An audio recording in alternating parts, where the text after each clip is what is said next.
Senja mulai turun di kota yang sibuk ini. Lampu-lampu jalanan mulai menyala, menerangi trotoar yang dipenuhi orang-orang yang bergegas pulang. Di sebuah apartemen mewah, seorang wanita cantik bernama Rina duduk termenung di sofa. Matanya menatap kosong keluar jendela, menyaksikan gemerlap kota di kejauhan. Pikirannya melayang jauh ke masa lalu, 5 tahun yang lalu. Rina baru saja lulus kuliah. Ia adalah gadis cantik dan cerdas yang selalu menjadi pusat perhatian. Saat itu, ia menjalin hubungan dengan Andi, pria sederhana yang bekerja sebagai karyawan biasa di sebuah perusahaan kecil. Andi sangat mencintai Rina. Ia selalu berusaha membahagiakan Rina meski dengan penghasilan yang pas-pasan. Mereka sering menghabiskan waktu bersama di taman kota, menikmati es krim sambil bercanda tawa. Namun lambat laun, Rina mulai merasa bosan. Ia ingin kehidupan yang lebih mewah. Ia iri melihat teman-temannya yang berpacaran dengan pria kaya. Suatu hari, Rina bertemu dengan Doni, pengusaha muda yang tampan dan kaya raya. Doni langsung tertarik pada Rina dan mulai mendekatinya. Rina pun tergoda oleh kemewahan yang ditawarkan Doni. Tanpa berpikir panjang, Rina memutuskan untuk mengkhianati Andi. Ia meninggalkan pria yang tulus mencintainya demi pria kaya yang baru dikenalnya. Maaf Andi, aku rasa hubungan kita sudah tidak bisa dilanjutkan. Kita terlalu berbeda. Aku ingin mencari pria yang lebih mapan. Kata-kata itu meluncur begitu saja dari mulut Rina. Ia bisa melihat kesedihan dan kekecewaan di mata Andi. Namun Rina tidak peduli. Yang ada di pikirannya hanyalah kehidupan mewah yang akan segera dinikmatinya bersama Doni.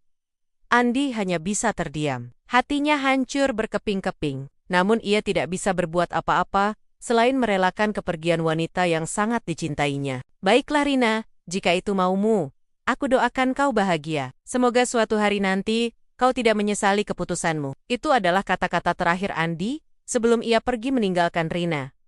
Tanpa ia sadari, air mata mengalir di pipinya. Rina memandang kepergian Andi tanpa rasa bersalah. Ia yakin telah mengambil keputusan yang tepat. 2 tahun kemudian, Rina kini telah menikah dengan Doni. Kehidupannya berubah 180 derajat. Ia tinggal di rumah mewah, mengendarai mobil sport, dan bisa berbelanja sepuasnya. Namun di balik kemewahan itu, Rina merasa hampa. Doni ternyata bukan suami yang baik. Ia sering pulang larut malam dalam keadaan mabuk.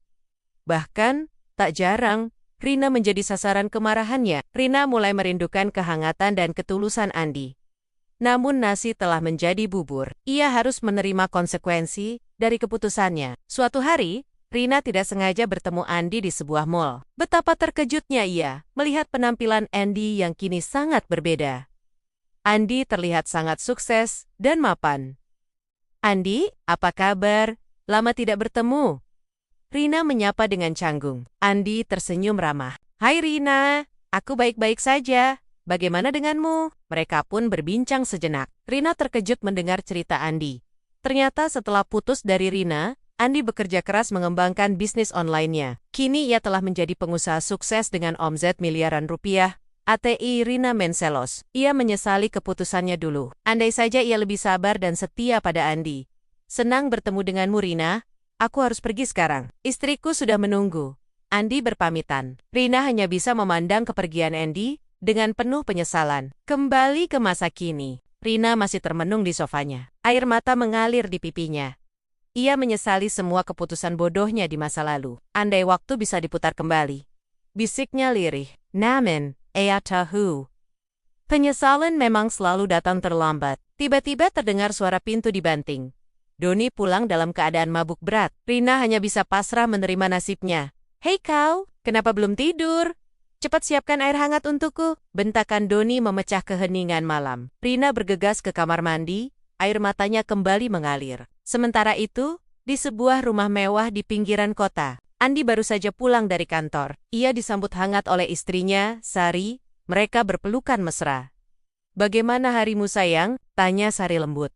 Menyenangkan seperti biasa. Apalagi, karena aku punya istri secantik dan sebaik dirimu. Jawab Andi sambil tersenyum. Mereka pun masuk ke dalam rumah. Andi merasa sangat bersyukur atas kehidupannya saat ini. Ia telah menemukan wanita yang benar-benar mencintainya dengan tulus. Keesokan harinya, Rina terbangun dengan mata sembab. Semalam ia menangis hingga tertidur.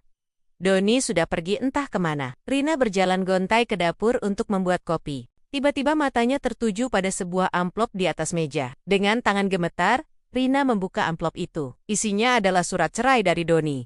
Ternyata selama ini, Doni berselingkuh, dan kini memutuskan untuk meninggalkan Rina. Tubuh Rina lemas.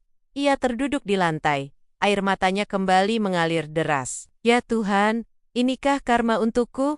Maafkan aku, Andi. Rina terisak dalam kesendirian. Ia harus menerima akibat dari perbuatannya di masa lalu. Sementara itu, di kantor Andi sedang rapat dengan para karyawannya. Ia kini memimpin perusahaan teknologi yang sangat sukses. Baiklah, meeting hari ini cukup sampai di sini. Ada yang ingin ditanyakan? Para karyawan menggeleng. Mereka sangat menghormati Andi, yang dikenal sebagai bos yang baik dan bijaksana. Setelah rapat usai, Andi kembali ke ruangannya. Ia memandang foto pernikahannya dengan Sari yang terpajang di meja. Senyum bahagia tersungging di bibirnya. Andi merasa sangat bersyukur atas kehidupannya saat ini. Ia telah melewati masa-masa sulit, dan kini menuai hasilnya. Terima kasih Tuhan, Engkau telah memberiku yang terbaik, bisik Andi lirih. Ia lalu kembali fokus pada pekerjaannya. Hari berganti hari.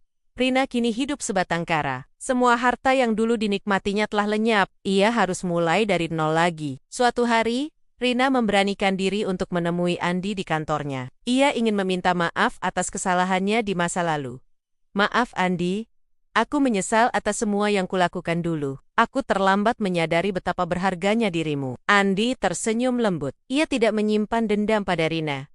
Tidak apa-apa Rina. Aku sudah memaafkanmu sejak dulu. Semoga kau bisa memulai hidup baru yang lebih baik. Rina terharu mendengar ketulusan Andi. Ia merasa lega, meski tetap menyesal. Setelah pertemuan itu, Rina bertekad untuk memperbaiki hidupnya. Ia mulai bekerja keras dan belajar dari kesalahan masa lalu. Epilog 5 tahun kemudian. Rina kini telah sukses menjalankan bisnis butiknya sendiri. Ia telah belajar untuk tidak mengejar kemewahan semata. Yang terpenting adalah ketulusan hati. Andi dan Sari hidup bahagia dengan 2 orang anak mereka. Mereka sering mengadakan acara amal untuk membantu sesama. Suatu hari, Rina, Andi, dan Sari bertemu di sebuah acara amal. Mereka berbincang akrab tanpa canggung. Rina bersyukur masih bisa berteman baik dengan Andi dan Sari. Terima kasih Tuhan, Engkau telah mengajariku arti kehidupan yang sesungguhnya, bisik Rina dalam hati, sambil tersenyum tulus. Dan begitulah akhir dari kisah ini, sebuah pelajaran berharga tentang kesetiaan, pengampunan, dan kesempatan kedua.